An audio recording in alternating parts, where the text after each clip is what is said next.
हाँ तो welcome back guys. आज हम लोग फिर से मिल चुके हैं हमारे लेक्चर नंबर 2 के लिए। बायोलॉजिकल क्लासिफिकेशन का जो लेक्चर नंबर 2 है वो कंटिन्यू करेंगे। इसमें हम लोग पढ़ेंगे बायोलॉजी के अलग अलग किंगडम्स के बारे में। लेकिन लेक्चर 2 में जाने से पहले हम पढ़ेंगे लेक्चर 1 के बारे में कि लेक्चर 1 का रिविजन कर लेंगे। तो आइए स्टार्ट करते हैं। लेक्चर 1 में हमने पढ़ा था कि बायोलॉजिकल क्लासिफिकेशन में कितने सारे साइंटिस्ट ने अपना योगदान दिया है। तो सबसे पहले थे हमारे अरिस्टोटल साहब, जो कि बायोलॉजी के फादर भी थे, फादर ऑफ बायोलॉजी में कहा जाता है। इन्होंने सिंपल मॉर्फोलॉजिकल स्ट्रक्चर के बेसिस पे लिविंग ऑर्गेनिज्म को क्लासिफाई किया था अलग अलग टाइप्स में, प्लांटी और एनिमेलिया में, सिंपल मॉर्फोलॉजिकल स्ट्रक्चर के बेसिस पे। उसके बाद सेकेंड नंबर पे आए थे हमारे कैरोलस लिनियस साहब, कैरोलस लिनियस साहब, जिन्होंने सेल वॉल के प्रेजेंस और एब्सेंस के बेसिस पे, प्रेजेंस ऑफ सेल वॉल, अगर सेल वॉल प्रेजेंट है तो प्लांट होगा और अगर सेल वॉल एब्सेंट है तो वो एनिमल होगा। अब हम इसके बाद हमारे थे हैकल साहब नंबर 3 पे, जिन्होंने 3 किंगडम क्लासिफिकेशन दिया था। हैकल साहब जिन्होंने किंगडम प्रोटिस्टा को इसमें ऐड किया था। उसके बाद थे हमारे पास चौथे नंबर पे कोपलैंड साहब, जिन्होंने 4 किंगडम क्लासिफिकेशन दिया था।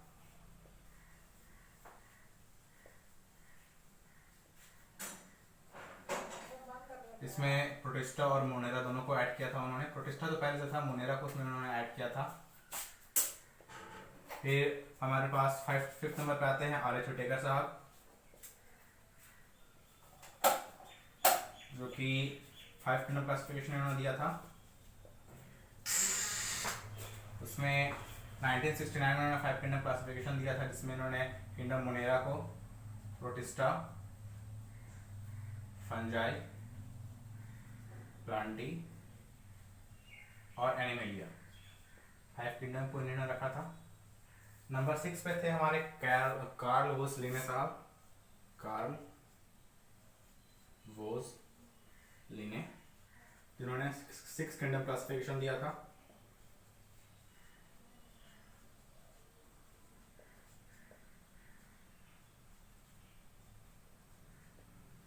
जिसमें इन्होंने मोनेरा को, बाकी सारे किंगडम को तो रखा ही था, लेकिन मोनेरा को 2 पार्ट में डिवाइड कर दिया था। पहला था आर्कीबैक्टीरिया और दूसरा था यूबैक्टीरिया। तो आज इस हम लोग लेक्चर में पढ़ेंगे किंगडम मोनेरा के बारे में। तो पहले बोर्ड को थोड़ा साफ कर लेता हूँ, उसके बाद लेक्चर नंबर 2 है हमारा ये किंगडम मोनेरा। तो किंगडम मोनेरा के बारे में जो हमारे पास बेसिक जानकारी है उसी के बेसिस में हम लोग पढ़ेंगे किंगडम मोनेरा को। उसमें क्या क्या होता है किंगडम मोनेरा, तो पहले यूनिसेलुलर प्रोकैरियोट्स होता है। प्रोकैरियोट्स उससे बोलते हैं जिसमें न्यूक्लियर बाउंड मेम्ब्रेन्स नहीं होते हैं। जैसे सबसे पहले पढ़ेंगे किंगडम मोनेरा के बारे में। किंगडम मोनेरा, इसका फर्स्ट फीचर जो हम बहुत पहले से पढ़ते आ रहे हैं, फर्स्ट में यूनिसेलुलर, एक कोशिकीय प्रोकैरियोट्स, प्रोकैरियोट्स। यहाँ पे प्रो का मतलब क्या होता है? प्रो का मतलब होता है प्रिमिटिव, और कैरियोट्स का मतलब होता है मेम्ब्रेन, झिल्ली। सबसे पहले प्रिमिटिव, इसमें होता है कि किसी भी मेम्ब्रेन, किसी भी ऑर्गन में मेम्ब्रेन नहीं होता है। जैसे न्यूक्लियस हो गया तो न्यूक्लियस में मेम्ब्रेन बाउंड ऑर्गेनेल्स नहीं होंगे। जैसे जितने भी सेल्स होते हैं उसमें मेम्ब्रेन बाउंड ऑर्गेनेल्स नहीं होते हैं। ये फर्स्ट फीचर हो गया। सेकंड में आता है जो किंगडम मोनेरा का सोल मेंबर है बैक्टीरिया, वो हर जगह पाया जाता है। बैक्टीरिया को किंगडम मोनेरा का सोल मेंबर बोलते हैं। Sole member is bacteria, sole member is bacteria. उसके बाद है, अगर हम एक मुट्ठी अगर बैक्टीरिया उठाते हैं उसमें मिलियंस ऑफ बैक्टीरिया, एक मुट्ठी अगर हम लोग सॉइल उठाते हैं उसमें मिलियंस ऑफ बैक्टीरिया मिलेंगे। थर्ड पॉइंट क्या लिख सकते हैं हम लोग, in a handful of soil contain lots of bacteria, lots millions कह सकते हैं हम लोग, मिलियंस ऑफ बैक्टीरिया। इसमें हमें एक और पॉइंट ऐड कर लेते हैं, इसमें मेम्ब्रेन बाउंड ऑर्गेनेल्स नहीं होते हैं, तो लोग कह सकते हैं सेल इन्वेलप, नहीं nucleus envelope, nucleus envelope is absent। ये हो गया किंगडम मोनेरा के बारे में। किंगडम मोनेरा में क्या होता है, ये यूनिसेलुलर प्रोकैरियोट्स होते हैं। इनमें प्रिमिटिव टाइप का सेल मेम्ब्रेन होता है। उसके बाद किंगडम मोनेरा का सोल मेंबर बैक्टीरिया है। अगर हम लोग एक मुट्ठी बैक्टीरिया को उठाते हैं जिसमें मिलियंस ऑफ बैक्टीरिया, एक मुट्ठी अगर सॉइल को उठाते हैं तो मिलियंस ऑफ बैक्टीरिया मिलेंगे। और किंगडम मोनेरा के जितने भी होते हैं ऑर्गेनिज्म, उसमें न्यूक्लियस एनवेलप एब्सेंट होता है। अब पढ़ेंगे किंगडम मोनेरा के टाइप्स। किंगडम मोनेरा को कितने पार्ट्स में डिवाइड किया गया है। तो किंगडम मोनेरा को 2 पार्ट्स में डिवाइड किया गया है। किंगडम मोनेरा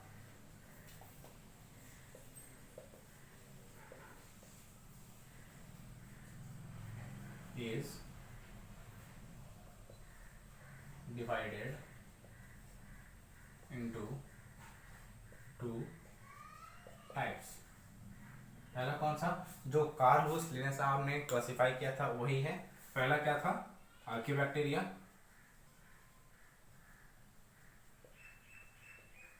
और दूसरा है यूबैक्टीरिया।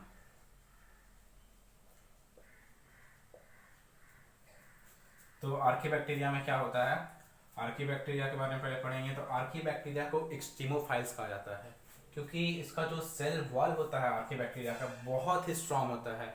अगर हम कह सकते हैं कि अगर हमारा पूरा वर्ल्ड अगर बिखर जाए, अगर नेचुरल डिजास्टर आ जाए, तब भी अगर कोई ऑर्गेनिज्म इस दुनिया में बचेगा तो वो होगा आर्किबैक्टीरिया।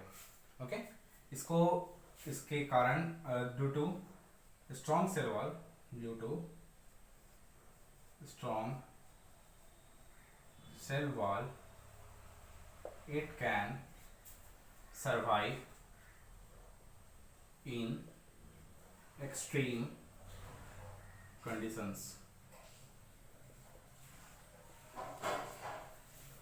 स्ट्रॉन्ग सेल वॉल होने के कारण ये बहुत ही एक्सट्रीम कंडीशन में सर्वाइव कर सकता है, इसलिए इसका एक और नाम है एक्सट्रीमोफाइल्स।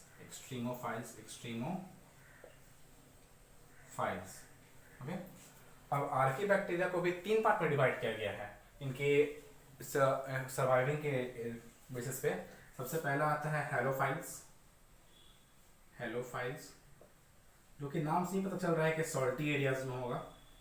मतलब ये एक्सट्रीम सॉल्टी एरियाज, ओशियंस में, मतलब समुद्र में एकदम गहरे से गहरे नीचे एकदम खारे पानी में भी सर्वाइव कर सकता है। एक्सट्रीम सॉल्टी एरिया में सर्वाइव कर सकता है।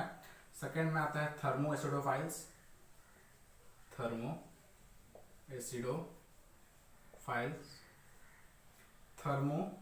का मतलब क्या होगा, एक्सट्रीम हॉट कंडीशन में भी सर्वाइव कर सकता है। इट कैन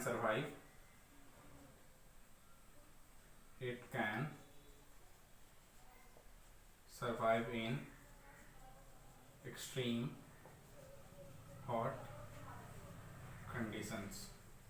उसके बाद है एसिडो में, तो ये एकदम लो पीएच में भी, जैसे पीएच अगर 0 है, 1 है, 2 है, तो इस कंडीशन में भी ये सर्वाइव कर सकता है। It can survive in very low pH. अब थर्ड नंबर पे आता है मिथेनोजेंस। थर्ड नंबर पे है हमारा मिथेनोजेंस। मिथेन से हमको कुछ समझ में आ रहा है। मिथेन्स का मतलब हो सकता है काउडंग या फिर बफेलो का जो डंग होता है, एक्सक्रीट करते हैं वो, उसमें पाया जाता है मिथेनोजेंस। तो कह सकते हैं हम लोग ये जो काउस के जो अंदर का एक्सक्रीटर सिस्टम होता है उसमें पाया जाता है, और जिससे फिर बाहर निकलता है तो काउडंग में भी पाया जाता है। तो कह सकते हैं found in the guts. Guts कहते हैं एक, जैसे ये हमारा ऑर्गेनिज्म है, बाहर का स्ट्रक्चर मान लीजिए ये हमारा सेल फूड पाइप मान लीजिए ये है।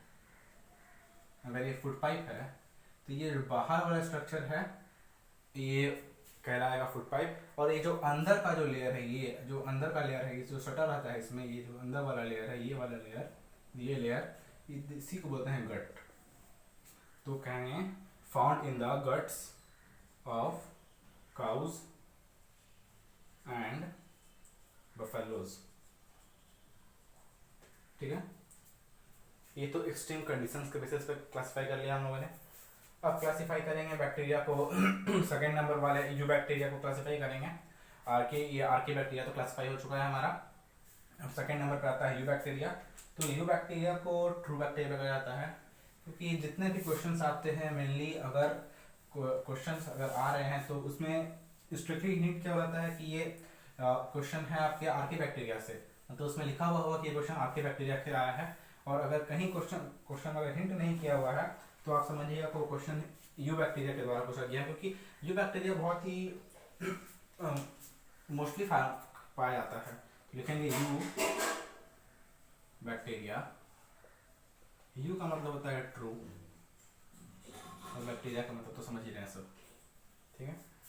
तो यू बैक्टीरिया को आर्की बैक्टीरिया के बारे में बताना भूल गया मैं। आर्की बैक्टीरिया का जो आर्की बैक्टीरिया इसका जो सेल वॉल होता है वो सूडोम्यूरिन का सेल वॉल होता है, सूडोम्यूरिन सेल वॉल। आर्की बैक्टीरिया का सेल वॉल सूडोम्यूरिन का सेल वॉल होता है, इसी के वजह से ये एक्सट्रीम कंडीशन में सर्वाइव कर सकता है। अब आता है यू बैक्टीरिया के बारे में। तो यू बैक्टीरिया का जो सेल वॉल होता है वो होता है पेप्टिडोग्लाइकन से बना होता है, पेप्टिडोग्लाइकन। तो पेप्टिडोग्लाइकन में ये दो चीज से बना होता है, नैम और नैग। नैम और एक होता है नैग। ये यूजुअली प्रोटीन्स है, जैसे नैम का हो जाएगा non acetyl muramic acid, non acetyl muramic acid, और नैग का है नॉन एसिटाइल ग्लूकोजमीन, ग्लूकोजमीन, ठीक है। और आर्की बैक्टीरिया को भी दो पार्ट्स में डिवाइड किया गया है, auto on the basis of इनके न्यूट्रिशन से, ऑटोट्रॉप्स और फिर है हेटेरोट्रॉप्स। हेटेरोट्रॉप्स यूजुअली हेटेरोट्रॉप्स का अमाउंट ज़्यादा है इस लिविंग वर्ल्ड में, मोस्टली फाउंड यू हेटेरोट्रॉप क्या कहते हैं, मोस्टली फाउंड। आर्की बैक्टीरिया का तो अमाउंट कम है, लेकिन पहले हम लोग आर्की बैक्टीरिया के बारे में जानेंगे, सॉरी ऑटोट्रॉप्स के बारे में जानेंगे। तो ऑटोट्रॉप्स में आता है, ऑटोट्रॉप्स को भी दो पार्ट में डिवाइड किया गया है। पहला है फोटो ऑटोट्रॉप्स, फोटो ऑटोट्रॉप्स, दूसरा है कीमो ऑटोट्रॉप्स, कीमो ऑटोट्रॉप्स। अब फोटो का मतलब क्या हुआ, फोटो का मतलब होता है लाइट। तो वैसे बैक्टीरिया विच कैन, जो कि अपना विच कैन मेक फूड नहीं, वी कैन कह सकते हैं कि which can get energy, which can get energy by the light. और इस जो लाइट से जो एनर्जी प्राप्त करने का जो प्रोसेस होता है उसको बोलते हैं फोटोसिंथेसिस। तो भी कह सकते हैं कि बैक्टीरिया जो कि फोटोसिंथेसिस के द्वारा अपना भोजन को प्राप्त करता है वो हो जाएगा फोटो ऑटोट्रॉप्स, ठीक है। तो इसका एग्जांपल हो जाएगा साइनोबैक्टीरिया, इसे ब्लू ग्रीन एल्गी भी कहा जाता है, साइनोबैक्टीरिया। इसे ब्लू ग्रीन एल्गी कहते हैं, ब्लू ग्रीन एल्गी। और एल्गी में एक पिगमेंट पाया जाता है, इसे बोलते हैं क्लोरोफिल ए, क्लोरोफिल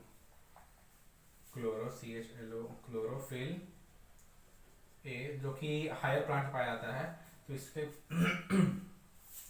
इसे क्लोरोफिल ए या फिर बैक्टीरियल क्लोरोफिल भी कहा जा सकता है, bacterial chlorophyll.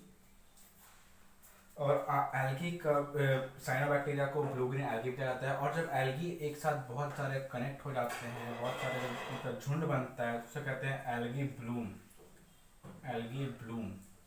Group of algae, group of algae called algae Bloom, algae Bloom, ठीक है। इसके बाद हम लोग पढ़ेंगे कीमो ऑटोट्रॉप्स के बारे में। कीमो ऑटोट्रॉप्स कीमो ऑटोट्रॉप्स में क्या होता है कि ये मिनरल्स को ऑक्सीडाइज करते हैं, ऑक्सीडाइज मिनरल्स फ्रॉम सॉइल। तो मिनरल्स को ऑक्सीडाइज करने में इनका दो काम हो जाता है, ये बैक्टीरियाज को इनका मिनरल्स मिल जाता है, और जो मिनरल्स को ऑक्सीडाइज करते हैं उससे नाइट्रोजन का फिक्सेशन भी हो जाता है, जिससे जिसे कह सकते हैं नाइट्राइट का फिक्सेशन हो जाता है, नाइट्रेट का हो जाता है, और फास्फोरस। कीमोऑटोट्रॉप्स का मिनरल ऑक्सीडाइज करने में दो काम हो जाता है, एक तो नाइट्रोजन फिक्सेशन हो जाता है, नाइट्रोजन फिक्सेशन, और एक हो जाता है का ऑक्सीडाइज, तो पहला हो ही गया ऑक्सीडाइज मिनरल्स, कीमोऑटोट्रॉप्स और फोटोऑटोट्रॉप्स हो गया। अब इसके बाद आता है हमारे माइकोप्लाज्मा। तो माइकोप्लाज्मा एक बहुत ही छोटा लिविंग ऑर्गेनिज्म है जिसमें कि सेल वॉल नहीं होता है, और ऑटोट्रॉप्स हो गया। अब हम लोग पढ़ेंगे इसमें हेटेरोट्रॉप्स बारे में, थोड़ा भूल गया था मैं। हेटेरोट्रॉप्स, तो हेटेरोट्रॉप्स क्या है? हेटेरोट्रॉप्स में बैक्टीरिया में होता है कि ह्यूमन के अफेयर्स में, इंसानों के काम में बहुत मदद करते हैं। Human affairs, help in human affairs. पहले क्या करते हैं, ये जो दूध से दही बनता है, मिल्क टू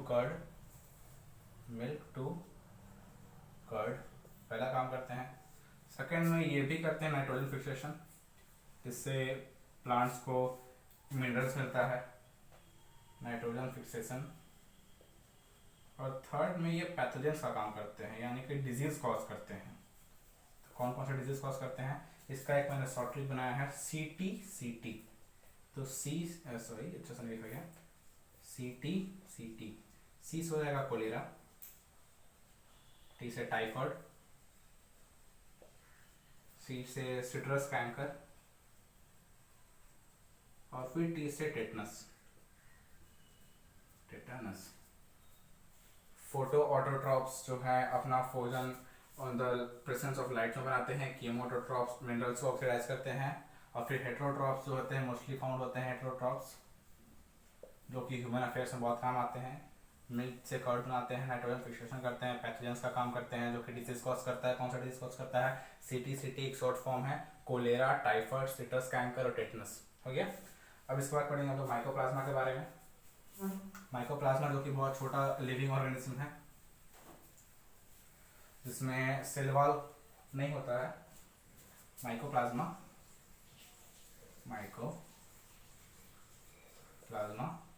तो माइकोप्लाज्मा में कहेंगे स्मॉलेस्ट ऑर्गेनिज्म। इसका साइज 1 to 2 नैनोमीटर होता है, शायद 1 नैनोमीटर to 2 नैनोमीटर। इसमें सेल वॉल प्रेजेंट होता है, एब्सेंट होता है, तो लैक ऑफ सेल वॉल। ये ऑक्सीजन के बिना भी रह सकते हैं, तो कैन सर्वाइव विदाउट ऑक्सीजन। अब देखिए इसमें सेल वॉल नहीं होता है, तो ये अपना शेप चेंज कर सकता होगा। तो जो कैरोलस लिनस साहब ने 2 किंगडम क्लासिफिकेशन दिया, जिसमें प्लांटिव एंड एमिलिया का रखा था, उसी के बेसिस पे कहा गया है कि जोकर ऑफ प्लांट किंगडम, क्योंकि ये अपना शेप चेंज करते रहता है, तो जोकर ऑफ प्लांट किंगडम कहा गया है माइकोप्लाज्मा को। Joker of plant kingdom mycoplasma. ये डिजीज भी कॉज कर सकता है, तो कैन कॉज डिजीज।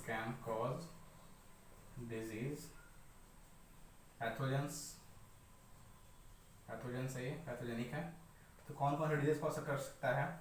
एनिमल्स में ये डिजीज कॉज करता है। माइकोप्लाज्मा का एक और नाम है PPLO, प्लियोरो निमोनिया लाइक ऑर्गेनिजम्स। तो क्या कह सकते हैं?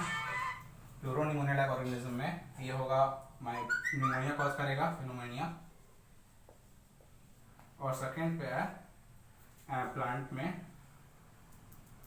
प्लांट्स में कॉज करता है ब्रिंजल का जो लीफ होता है उसमें माइकोप्लाज्मा आ जाता है, तो लीफ को सिकुड़ा देता है, और जिसकी वजह से ब्रिंजल्स में ये फोटोसिंथेसिस नहीं होता है, जिसकी वजह से ब्रिंजल गल जाता है, फिर सड़ जाता है, मतलब खराब हो जाता है।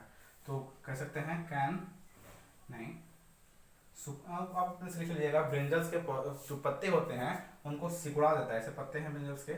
तो जब ये माइक्रोप्लाज्मा उसमें आएगा तो ये छोटा सिकुड़ जाएगा और इसमें फोटोसिंथेसिस करने का एनर्जी बचेगा ही नहीं।